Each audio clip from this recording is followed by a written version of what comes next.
They always say for a pioneer, life is more difficult because you set the path and then others just follow. But you've faced all the difficulties, you overcome them, and then you're setting a kind of a benchmark for others to follow easily. Because when I started homeopathy more than 50 years ago, people actually believed that homeopathy is slow. They believed, you need to have faith medicine.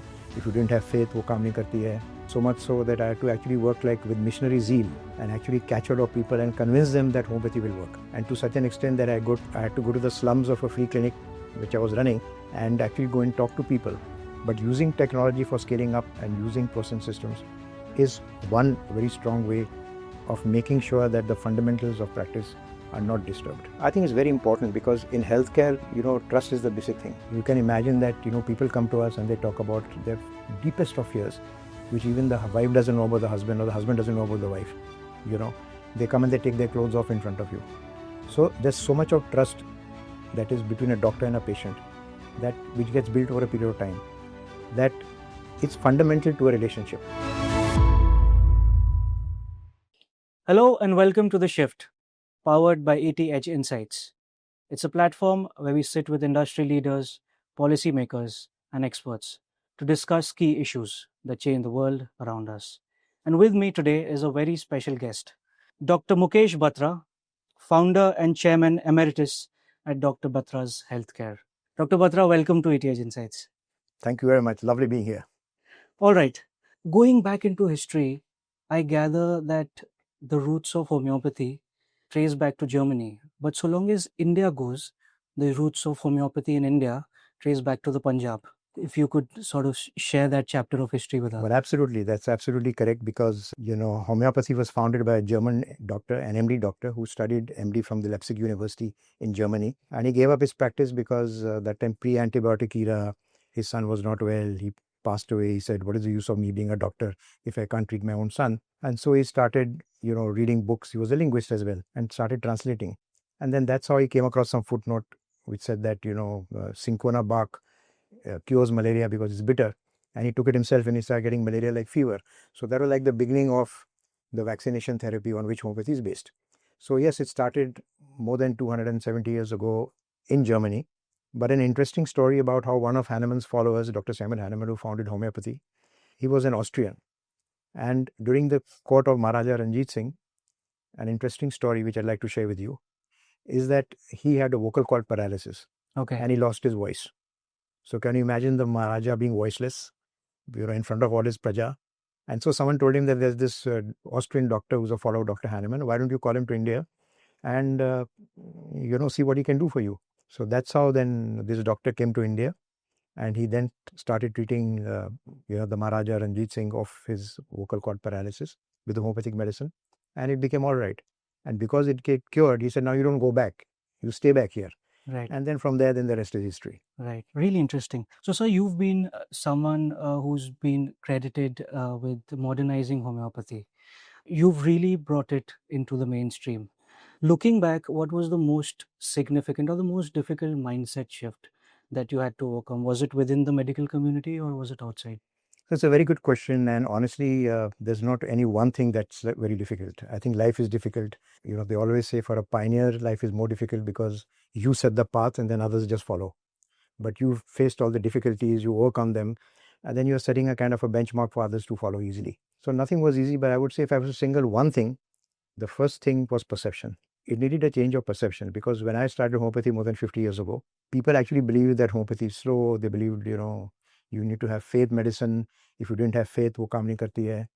So much so that I had to actually work like with missionary zeal and actually catch hold of people and convince them that homeopathy will work. And to such an extent that I had to go to the slums of a free clinic which I was running and actually go and talk to people.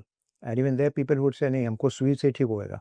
Unless you give me an injection, I'm not going to get all right. So that perception was there that you needed quick results. You could only get it with an injection, and something like sweet pills would never work. Similarly, the perception was that homeopathy needs experience. It was believed that you need to have gray hair to practice and to kind of sell white pills. So I was a very young doctor. I became a doctor when I was 22 years old. And so I actually had to wear specs with zero number to kind of look a little older.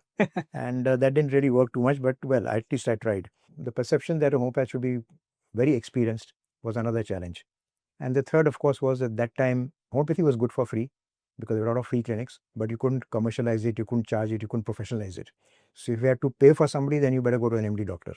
Right. But if you're getting homeopathy free from somebody who's reading books and practicing homeopathy, that time they were allowed to read, now they're not.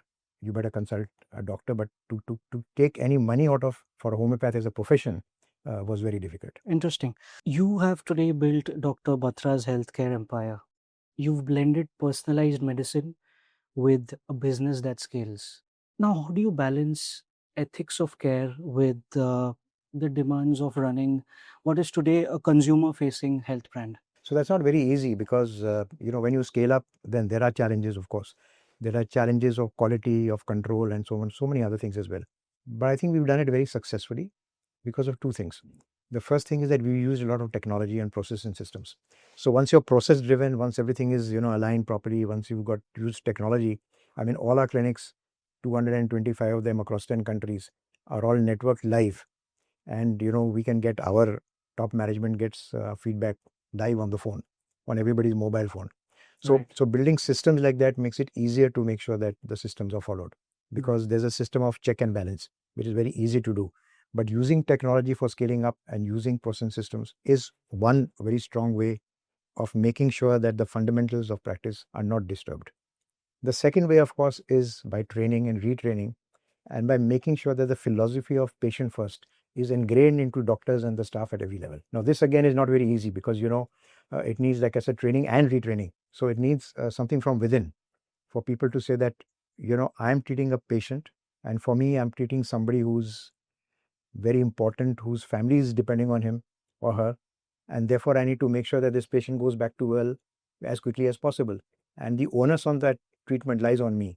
Right. So I'm the health giver, and I need to make sure that I have this philosophy of patient first. And therefore, whatever I do as a doctor, I must make sure that whatever I do in the benefit of patients. And that is something that needs to build a very strong value-based organization from the root. And I think we've done this. We believed in honesty and trust, all the way through in whatever we have done. We paid all our taxes always.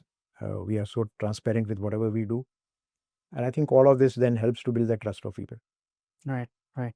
So you stressed on how technology, is already in place. Today, as we have this conversation, we are surrounded with a world that revolves around AI, right? There's AI that's kicked in, there's genomics that's kicked in, digital diagnostics are a thing already. Looking ahead, how do you see the future of homeopathy shaping up, or even traditional systems of medicine for that matter? So first, instead of looking ahead, I look backward. When I started my first clinic in 1982, for which of course I borrowed a lot of money to set it up, I created among the first digital health records in 1982. I don't think you were even born that time. Right. Right. So, can you imagine that having believed in digitalization at that stage, I think I thought of it much in advance.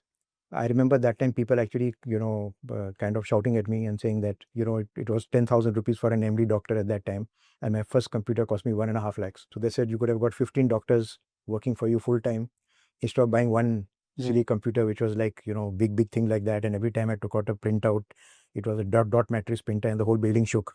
It just went tuck, tuck, tuck, tuck, tuck, tuck, tuck, Right. It was called the green monster, if you remember. You had to put something before your eyes because it would affect your eyes as well. It was a green colored screen, which affected your eyes. But I believed in technology at that time. So having believed in technology, I actually believe that the way to go forward is always to synthesize and to marry technology with homeopathy and with traditional medicine, because you can then get benefits of tradition and modernization. Right. I'm not at all worried about AI. I'm not worried about genomics or anything else. We've done that very successfully in our clinics. We've used something called homeopathy to combine genetics with homeopathy. We've used AI and machine learning to get better results for patients. So we're already using this for the past few years. Right. And I believe that using it is very beneficial to patients and to the company because it actually gives doctors more time with the patients. So a lot of the routine work, clinical work that the machine can do for you, it gives you more time to do the creative work, more time to do the critical work. So critical thinking becomes easier and better, and the basic paperwork and load comes down. Is taken care of. So I think it's an integration is actually good for medicine. Now, so today patients are a lot more informed. My generation, for example, we are a lot more informed, but we are also a lot more skeptical. Now, how do you think rebuilding trust matters here, especially when it comes to alternative medicine? I think it's very important because in healthcare, trust is the basic thing. You can imagine that, people come to us and they talk about their deepest of fears, which even the wife doesn't know about the husband or the husband doesn't know about the wife. You know, they come and they take their clothes off in front of you. So there's so much of trust that is between a doctor and a patient, which gets built over a period of time. It's fundamental to a relationship. A doctor-patient relationship is actually based on trust. So it's a very, very important thing that one has to do, and therefore one has to keep that going. One has to keep that growing all times. It's like the cornerstone of therapy is trust. If you lose trust in your doctor, then you lost everything. Coming back to your question of about the young generation and how do they perceive homeopathy, for example. So yes, I mean, we are part of an insta generation. Everybody wants jhatpat results. And also technology has given us so much of information, but it's not always necessary that the information that one gets from neighbors, friends, unqualified people is actually scientific and medically correct. I always say that people who go to WhatsApp universities and Dr. Google for medical advice are often misadvised and misguided, because it's not that everything what Google says is honestly true. I'm saying you've seen stories of Google taking a lady off the car and and going off the bridge Right. to some destination which was never meant to be and was never there. So it's great aid to have, it's good to have, but to depend on it and to blindly and solely say that whatever my friends are saying and whatever my Google is saying and whatever my AI is saying is therefore correct, it doesn't substitute for the experience of the doctor, and it doesn't substitute for the face-to-face interaction between a doctor and a patient. So that's very important, and therefore that will always be there, and that's something that we should keep going. Right, right. So, moving on to leadership and values. Over your 5 decades long journey, what personal values have guided you through, say, the toughest decisions that you've had to make? I think every decision is a tough decision. The easiest decision is to take no decision, but that doesn't help in leadership. Leadership is there to take strong decisions, to take tough decisions, even if you're going against the grain. So I think the few things that I have believed very strongly, number one is honesty. I've done everything what I've done honestly, whether it's with my stakeholders, whether it's my patients, whether it is my staff, whether it's with the people. The idea is that, like I said, the whole industry is based on trust. So if you don't have honesty, then you're not trustworthy, and then you cannot grow at all. So being honest in whatever I've done, I think is one thing that has helped me in good. Even telling a patient that, okay, this cannot be cured, it can only be relieved, it can Right. only be palliated. I mean, even that's a good thing to do because it gains your patient's trust. So that's the first thing. The second thing I would say is empathy, because we don't have to be sympathetic, but we have to be empathetic. And empathy means feeling with care. So for us, a patient is just not a computer code number. It's not a file on a computer system. It's a human being who needs care and attention. And having understood that all my life, and therefore having treated people with the humanness and the humanity that comes with it, is a very important guiding factor in all my career, and also with my staff and with my people. So I think that's a very, very important thing over a period of time, that I've been able to hold on to this very strong value, which has actually helped me a lot. Interesting. So, today, the young medical entrepreneur is on the up. It's a very energetic entrepreneur, and it's one that likes to challenge convention. But it's also one that often faces resistance from legacy systems that are already in place, and even consumer habits. What advice do you have for that medical entrepreneur of today? So I can't give any advice, because we have to learn from young people, because they bring so much of talent, they bring so much of energy, as you said. There's so much of fire in their belly, which you don't see it very often at my age. I mean, I'm glad I still have it, but you don't see it very often. It's always a lot to learn from them. But I would say 3 P's. The first P is passion. Jo bhi karo, dil se karo. I'm saying you have to give your best when you're setting up a new company, when you're setting up a new practice, when you're starting something new. I mean, then you don't look at timing, and you don't look at office hours, and you don't look at 5 o'clock, mera time abhi ho gaya, mujhe bhi ghar jana hai. You can't do that. You have to have that burning passion in you, that you have to build a brand, you have to build a company, you have to build a profession. And you cannot do it unless you give all of it. Right. So the first thing is having passion, and then believing in yourself. You cannot have passion without belief in yourself. You can't have a startup with somebody else's money in medicine. You have to put your own money in. Put your money where your mouth is. Right. And then you can take funding if you like to grow. But you need to believe in yourself. So like Kareena Kapoor said, main apni favorite hu. So it's very important that you have belief in yourself, and that you actually then start putting your money in as an entrepreneur. and you allow that to grow. We've always followed in my company as well what I call the Raj Kapoor model. So Raj Kapoor, as a filmmaker, he made films. If they did very well, then he made 3 films a year or 2 films a year. If they didn't do well, he didn't make a film for 5 years. So our company also is grown through internal accruals. Whatever we earn from the company, we put it back in growth. So if we had a good year, then we have had 30 clinics in a year. If you had a bad year, we've had only 3 to 5 clinics in a year, new clinics. So that's how it works. So I think having the first P is passion. It's very important that whatever you do, you put your money, soil, blood, tears, everything into what you want to be. That's the first thing. And believe in yourself. The second P is purpose. So if you have purpose with passion, then that's Sone Pe Suhaga. So purpose means what? Are you doing it because you want to earn money? Are you doing it because you want to have a new car? Are you doing it because you want to help people and because you want to reach out to society? So if there's a purpose in whatever you're doing, it adds more value to what you're doing. And your passion then becomes stronger. I've used this in all my CSR work that I do. I have a passion for photography. I've had 55 international exhibitions, and I give all the money to the visually challenged.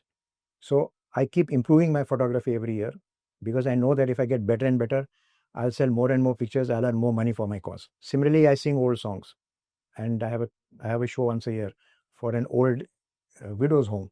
So I know that if I improve my singing, I will probably get more people to come and more people to donate. So I think having a purpose helps you to shine your passion and do better. And the last P, very important for young people, is perseverance. So they say, perseverance leads to success. So today we are an Insta generation, and therefore we keep changing, and we don't have the patience to grow. You need time to grow. You need patience to grow, especially in medicine. Unless you put forward those ambassadors out in the field, who are your health ambassadors who become all right of a chronic ailment, the word of mouth will not be strong. So to create that, you need to have patience. So perseverance, they say, is the key to success. And I'd like to end with this little quote that I have. कदम चूम लेती है मंजिल आकर, कदम चूम लेती है मंजिल आकर, अगर राही खुद अपनी हिम्मत ना हारे. So as they said in the movie, लगे रहो मुन्ना भाई. Beautiful. It's a great note to end on, sir. Thank you so much for taking out the time for this. Thank you very much. Thank you for your time, and thank you. Namaskar.